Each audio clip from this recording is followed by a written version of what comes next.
Hi எல்லோரும் எப்படி இருக்கீங்க? எல்லோரும் ரொம்ப நல்லா இருப்பீங்க அப்படின்னு நினைக்கிறேன். இன்றைக்கி விலாக் ஈவினிங்லேருந்து ஸ்டார்ட் பண்ணுறேன். சிட்டு வந்து பால்கனியில் உட்காந்து இப்படி வேடிக்கை பார்த்துட்டு இருந்தானா, நானும் பார்க்குறேன் என்ன பார்த்துட்ருக்கேன் அப்படின்னு சொல்லிட்டு பக்கத்தில் உட்காந்த உடனே டெட் எழுந்துச்சி ஓடிட்டான். அந்த பக்கம் ஸ்விம்மிங் பூலில் பசங்க விளையாடுற சத்தம்லாம் வருது. அது போக கீழே யாராவது நடமாடினாங்க அப்படின்னா பார்த்து குழப்பான். அவளை பார்த்துட்ருக்கான் பாருங்க. நான் வந்து உட்காந்துருக்கேன், என்னோட இதை வந்து நீ டிஸ்டர்ப் பண்ணிகிட்ருக்காங்க அப்படிங்கிற மாதிரி. ஸோ அங்கே பசங்க சத்தம் வருது ரொம்ப, ஸ்விம்மிங் பூலில் இருக்கனால.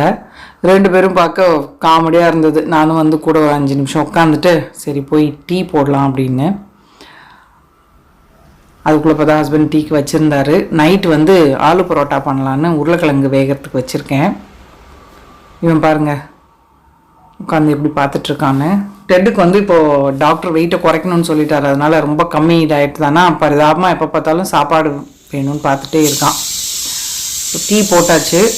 இதுவும் இப்போ விசில் வந்தது அப்படின்னா ஆஃப் பண்ணிவிட்டு கொஞ்சம் எடுத்து ஃப்ரிட்ஜில் வச்சுட்டு அதுக்கப்புறமா தான் பண்ணணும். இந்த தடவையும் புது கிழங்காக தான் இருக்குது பாருங்கள். டீ சூப்பராக ரெடி. ஸோ அண்ணன் சொன்னால் நான் ரோல் பண்ணி தரேன், நீ போட்டு எடு மம்மி அப்படின்னு. உருளைக்கிழங்கு இது பார்த்திங்கன்னா மசாலா அதே மாதிரி லொடலுடன் தண்ணி மாதிரி தான் இருக்குது. ஃப்ரிட்ஜில் வச்சு எடுத்துமே கூட நான் தேய்க்கிறேன் என்ன, அதுக்கு தான் ஒரே கமெண்ட், எல்லா வேலையும் நீயே தான் செய்யணும், நீ தான் பர்ஃபெக்டாக பண்ணுவியா, நாங்கள்லாம் பண்ண மாட்டோமா அப்படின்னு சொல்லிட்டு ஒரே வம்பு. சரி நீயே செய்யுமா, நான் போட்டு மட்டும் எடுக்கிறேன் அப்படின்ட்டு. நானும் கிட்டத்தட்ட அந்த மாதிரி தான் பண்ணிகிட்ருக்கேன்னு நினைக்கிறேன். எல்லா அம்மாங்களுமே அப்படி தானே, ஏதாவது ஒன்று செய்ய சொல்லிட்டு பின்னாடி போய் நிற்கிறோமா, அவங்களுக்கு பிடிக்கிறதில்ல. அதனால் சரி நீயே எப்படி பண்ணுறியோ பண்ணு, பார்த்துக்கலாம் அப்படின்ட்டு. உங்கள் வீட்லேயும் பிள்ளைங்க அப்படி சொல்லுவாங்களா அப்படின்னு கமெண்ட்டில் சொல்லுங்கள். அவங்க பண்ணுறத பார்த்தா மெதுவாக பண்ணுற மாதிரி இருக்குமா, பிடுங்கி கடகடன்னு நம்மளே டக்குன்னு செஞ்சு முடிச்சிடலாங்கிற மாதிரி தோணும். சரி நான் செய்கிறேன் அப்படிங்கிறனால இன்றைக்கி அவள் இந்த மாதிரி டைலாக் வேறு விட்டா. சரி அதனால் நீயே செஞ்சு கொடு அப்படின்ட்டேன். குட்டி குட்டி சைஸாக தான் வருது, ஃபுல்லாக ஃபில் பண்ணுறது ஃபுல்லாக வெளியில் வந்துடுது. அப்புறம் இது ஒரு சீரீஸ் இப்போ புதுசாக வந்திருக்கு பார்த்தீங்களா, வதந்தி. சீசன் 1 ஏற்கனவே பார்த்துருப்பீங்க எல்லோரும். சீசன் 2 வந்துருச்சு, நல்லாயிருக்கு. ரொம்ப நேரம் ஓடிச்சு, ஒரு 7-8 எபிசோடு இருக்குது அப்படின்னு நினைக்கிறேன். ஃபுல்லாக உட்காந்து பார்த்து முடிச்சாச்சு. அதை அமேசான் ப்ரைமில் இருக்குது, பாருங்கள் நல்லா தான் இருக்குது. நம்ம யாரையோ இவங்களாக தான் இருக்கும் கொலை பண்ணவங்கன்னு பார்த்தா அவங்க கடைசியாக ஒரு ட்விஸ்ட் வச்சு கொஞ்சம் லாஸ்ட்டில் ஜவு மாதிரி இருக்கிற மாதிரி இருந்தது லைட்டாக. பட் ஓகே நல்லாவே இருந்துச்சு சீரீஸ், அதனால் ஒன் டைம் பார்க்கலாம். ஸோ பயங்கர வியர்வையாக இருக்கா, சீக்கிரமாகவே டின்னர் முடிச்சிடுறது. செஞ்சு முடிச்சுட்டு சாப்பிட்றதெல்லாம் வீடியோ எடுக்கல, மறந்தே போச்சு. கடன்னு எப்படா கிச்சன்லேருந்து வெளியே போகணும், வேலையை முடிச்சாச்சு. ஸோ நெக்ஸ்ட் டே காலையிலே ஸ்விம்மிங் பூல் போயாச்சு. இந்த வீட்டுக்கு வந்து கிட்டத்தட்ட 9 வருஷம் ஆக போகுது. ஒரு தடவை கூட ஸ்விம்மிங் பூலுக்கு போனதில்லை. நேற்று தான் வந்து ஃபஸ்ட் டைம் போயிருக்கோம். இந்த வீடியோவை பார்த்துட்டு இந்த ஆட்டர் இருக்குது பார்த்தீங்களா, அது குழந்தைய மேலே வச்சுட்டு மிதந்துட்டுருக்கு. அந்த வீடியோ பார்க்குறப்பெல்லாம் என்கிட்ட ஒரே வம்பு, நீயும் என்ன ஆட்டர் குட்டி மாதிரி மேலே வச்சுட்டு மிதங்கு மம்மின்னு. எனக்கு ஸ்விம்மிங்கே தெரியாது, அதான் இடுப்பில் ஏறி உட்காந்துட்டு ஒரே வம்பு. நான் விழுந்து உள்ளே போயிடுவேன், முங்கிடுவேன் அப்படின்னு சொல்லிட்டு இது பண்ணிகிட்ருக்கேன். இனிமேல் டெய்லி போகலான் இருக்கோம். ஸோ ஸ்விம்மிங் எல்லாம் முடிச்சுட்டு வந்துட்டு லஞ்சுக்கு என்ன சமைக்கலான்னு பார்த்தா இவர் போய் வாழைப்பூ வாங்கிட்டு வந்திருந்தார், நல்லா பெரிய பூவாக.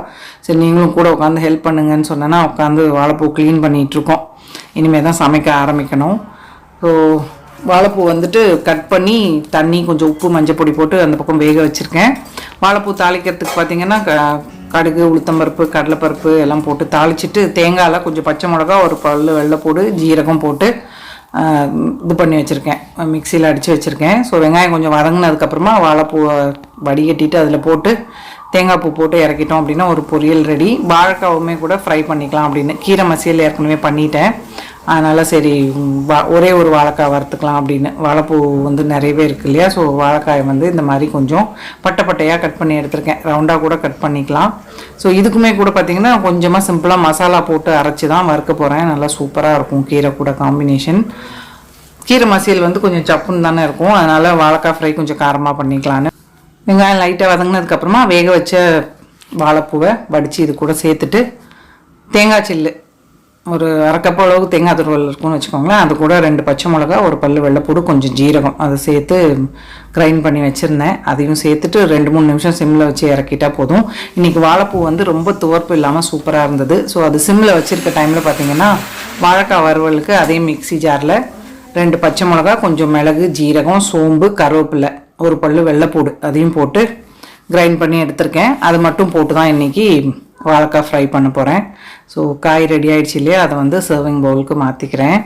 இப்போ 2-3 நாளாக பார்த்தீங்கன்னா காலையில் 11 மணிக்கு ஒரு தடவை சாப்பிட்டுட்டு சாயங்காலம் 6 மணிக்கு டின்னர் முடிச்சிடலாம் அப்படிங்கிற மாதிரி தான் ஓடிட்டுருக்கு. எத்தனை நாளைக்கு ஓடுன்னு தெரியல.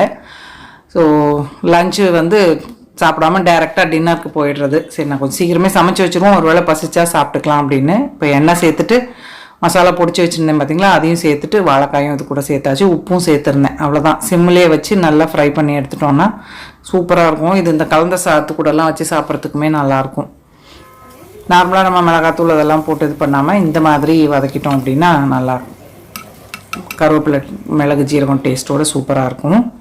ஸோ அவ்வளோதான், லஞ்ச் ரெடி ஆகிடுச்சு. சுட சுட சாதம், கீரை மசியல், ரசம், வாழைக்காய் அண்ட் இந்த வாழைப்பூ வந்து ரொம்ப நல்லா இருந்தது. சில டைம் பார்த்திங்கன்னா துவர்ப்பாக இருக்கும் ரொம்ப, இந்த வாழைப்பூ வந்து துவர்ப்பே இல்லை, நல்லா தேங்காயும் சேர்த்ததுக்கும் அதுக்கும் செம டேஸ்ட்டாக இருந்தது.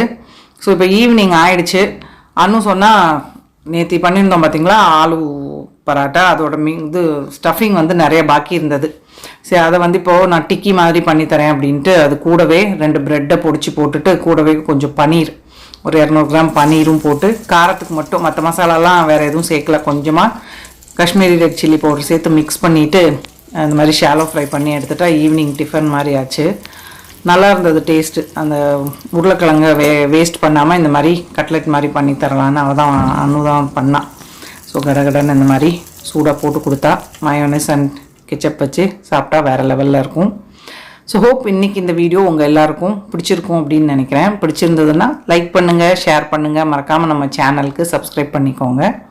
இவ்வளோ நேரம் இந்த வீடியோ பார்த்தவங்க எல்லாருக்கும் என்னுடைய நன்றி, வணக்கம். Love you all.